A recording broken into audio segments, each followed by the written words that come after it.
Bienvenue dans DigiCast, un podcast qui vous est proposé par l'ASBL Whittaker. Il documente l'inclusion numérique. Nous allons à la rencontre des publics, des acteurs de première ligne, des services publics, des élus et des entreprises qui sont concernés par les défis de dématérialisation de notre société. Whittaker est une ASBL qui veut faire du numérique un levier de progrès social pour toutes et tous et non plus un obstacle. Nous avons d'ailleurs créé la plateforme 123digit.be qui propose en libre accès des kits pédagogiques et des webinaires pour accompagner les personnes vers leur autonomie numérique.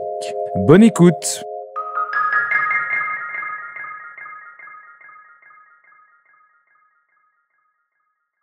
Les prochains épisodes seront consacrés à la thématique du car sharing. Pour cette série spéciale, nous rencontrons les acteurs clés de l'autopartage en région de Bruxelles-Capitale pour faire le point sur l'état actuel du car sharing, son lien avec l'inclusion numérique, les solutions en place et les perspectives d'avenir. Avec le soutien de Bruxelles Environnement, nous documentons et informons sur cet enjeu de mobilité durable pour renforcer son accessibilité à tous les Bruxellois et les Bruxelloises. Autodeel.net, c'est une ASBL qui est basée à Gand et on travaille, comme le mot le dit, même en fait, on travaille sur l'autopartage et dans le futur proche sur toutes les formes de mobilité partagée. Et donc, voilà, on a commencé nos activités en Flandre et maintenant on a aussi élargi à Bruxelles. Donc moi, je travaille spécifiquement sur Bruxelles et on a un volet recommandations politiques. Et donc, moi, je fais partie de ce team-là. Et puis, on a aussi un volet community avec des personnes plutôt avec un profil de travailleurs sociaux qui vont plus sur le terrain. Et puis, on est soutenu par un team communication.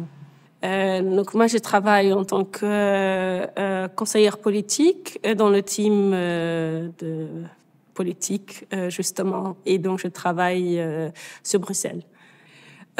L'autopartage, ça veut dire que plusieurs personnes utilisent la même voiture à un moment après l'autre. Il y a différents systèmes. Il y a à la fois des systèmes commerciaux et puis il y a des systèmes de partage entre particuliers. En tant que commercial, on a à Bruxelles Cambio Poppy Miles. Donc Cambio, c'est un système de round trip car sharing. Ce qui veut dire que on va aller chercher la voiture à un endroit spécifique et on doit le ramener à ce même endroit. Et pour les systèmes Poppy Miles, c'est des systèmes free floating, donc ça veut dire que on récupère la voiture et on peut la déposer où ce qu'on veut tant qu'on reste dans la zone Poppy ou Miles. Ben, à mon sens, il n'y a pas vraiment ou pas beaucoup d'inconvénients. Il y a surtout des avantages. Et donc, ça dépend fortement des profils des gens. Si des personnes n'ont pas de voiture, bah justement, ça leur offre une option de mobilité en plus, ce qui est empowering pour eux et ce qui leur donne en fait plus d'autonomie parce qu'ils sont plus dépendants d'un voisin ou d'un membre de famille quand ils ont réellement besoin d'une voiture, par exemple, pour aller à l'IKEA, etc.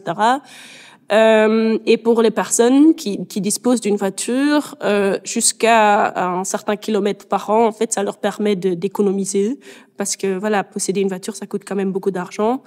Et au-delà, on voit que en fait, une voiture partagée remplace plusieurs voitures individuelles, ce qui fait que c'est bénéfique, pour la réduction de CO2, pour la qualité de l'air.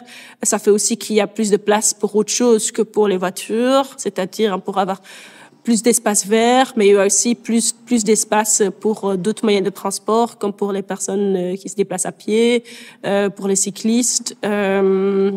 Et puis, en fait, on sait que les personnes qui recourent à l'autopartage, c'est des personnes qui contribuent au transfert modal et donc qui utilisent, en fait, plus d'autres moyens de transport, comme le transport en commun, les déplacements à vélo, etc.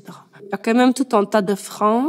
On peut penser en premier lieu au fait qu'il faut logiquement disposer d'un permis pour pouvoir recourir à l'autopartage, qu'il faut avoir des documents d'identité valides en Belgique. Puis il y a tout un tas de freins plutôt de l'ordre psychologique, c'est-à-dire que les gens peuvent avoir peur de perdre leur liberté s'ils se débarrassent de leur voiture ou s'ils partagent eux-mêmes leur propre voiture. Et peuvent être des peurs, des craintes d'utiliser une autre voiture, une autre marque, un autre système, etc. Et du stress quand il y a un accident, par exemple. Puis il y a aussi tout court la confiance dans le système d'autopartage. Il y a la confiance par rapport à comment sont traitées les données par le fournisseur d'autopartage, mais aussi la confiance que c'est vraiment quelque chose qui leur appartient, qui peut être une solution pour eux. En fait, recourir à l'autopartage requiert quand même certaines compétences digitales. Et de mon expérience, je constate en fait que c'est un des freins les plus grands. Et il y a à la fois le manque de compétences digitales, mais il y a aussi plutôt la peur d'avoir un manque de compétences digitales pour pouvoir s'y mettre. Et en fait, ce que je remarque souvent, c'est que les gens disent « je veux bien l'essayer, mais j'aurais besoin de quelqu'un qui me montre comment télécharger l'application, comment ouvrir la voiture. Et une fois que je l'ai fait une fois, je m'en sortirai, mais j'aurais besoin de quelqu'un en fait pour me montrer comment ça fonctionne. » La dernière étude pour Bruxelles, en fait, qui date sur le profil d'autopartageur, date de 2020 avec des données de 2017. Donc, il me semble quand même bel et bien que c'est plus à jour. Mais c'est ce qui sort de cette étude-là, c'est que, et c'est confirmé par des études plus récentes dans d'autres villes, on a un profil d'autopartageur qui est plutôt classe moyenne, plutôt diplôme universitaire, plutôt des personnes jeunes ou plus jeunes, des personnes plutôt masculines que féminines. Il y a quelques nuances à apporter dans le sens que, à la fois pour l'autopartage entre particuliers, on voit qu'au niveau de genre, il y a plus d'équilibre. Et aussi pour le profil de round trip car sharing, on voit qu'au niveau d'âge, il y a aussi un meilleur résultat que pour le free floating. De mes conversations avec les fournisseurs d'autopartage, je vois le fait que c'est un marché très compétitif, quand même comme quelque chose qui n'est pas évident pour eux. Également le vandalisme, c'est pas quelque chose qui est évident pour eux. Et puis, je pense personnellement, justement, je pense que le frein numérique, c'est déjà un des freins les plus grands actuellement présents. Et comme notre société évolue très vite à ce niveau-là, je pense que ça risque de devenir un frein encore plus grand. Au-delà, de manière plus générale, on voit quand même qu'il y a de plus en plus d'inégalités sociales. Mais je connais pas assez pour parler juste pour Bruxelles, mais c'est quand même une tendance générale dans le monde entier. Je pense que ça fait qu'il y aura d'autant plus de gens plus vulnérabilisés encore, qui fait que ça risque d'être encore plus difficile pour certains. Donc, on a plusieurs fournisseurs d'autopartage à Bruxelles. On a, dans le système commercial, on a Cambio, Poppy et Miles. Et donc, comme je dis, Cambio, c'est un système de round trip. Poppy et Miles, c'est des systèmes de free floating. Et puis, on a pour les plateformes d'autopartage entre particuliers, on a Cozy Wheels et Dégage. Dégage a uniquement 2 voitures à Bruxelles, donc c'est plutôt négligeable. Mais voilà, il y a Cozy Wheels qui est quand même bien installé à Bruxelles. En fait, on voit que Bruxelles est deuxième meilleur élève en Europe. Donc, Riga est premier, Bruxelles deuxième. Et donc, on a le deuxième plus grande croissance de nombre de trajets d'autopartage à Bruxelles. Il y a des chiffres, mais sauf erreur de ma part, c'est des chiffres qui datent de 2022 encore. En fait, Bruxelles Mobilité a une plateforme où ils mettent tous les chiffres pour rentrer free floating et tout.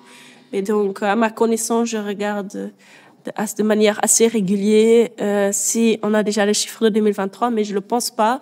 Et comme j'ai dit tout à l'heure, c'est un marché qui évolue extrêmement vite, donc je pense que les chiffres de 2022, c'est vraiment déjà daté pour aujourd'hui.